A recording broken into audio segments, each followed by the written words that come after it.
Hi guys, তোমরা ভাবছো এটা কি? আমি হলাম ত্রিশালিকার তমালিকা। আজকে আমি তৃষার সাথে চলে গেছিলাম সিমলা স্ট্রিটে বিবেকানন্দর বাড়িতে, যেখানে বিবেকানন্দ জন্মগ্রহণ করেছিলেন। এখানটা যারা ছোট তাদের পক্ষে অত্যন্ত ভালো জায়গা দেখার।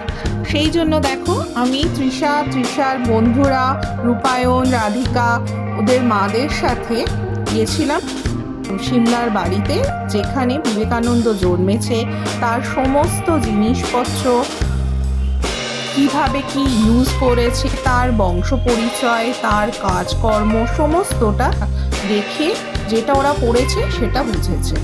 তারপরে আমরা চলে গেলাম, বেরিয়েছি, কিছু খেতে তো হবে, খুব খিদে পেয়েছে। এদের তো জানোই চিকেন কাবাব খুব প্রিয়, যার জন্য সবাই মিলে খেতে গেছিলাম বাগবাজারে এই কাবাবের স্টলটাতে।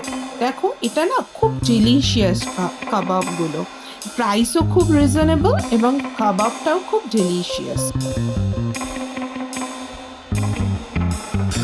পাশে পাওয়া যায় ফিশ কচুরি, সেই জন্য ভাবলাম সেখানটা গেলেও মন্দ হয় না।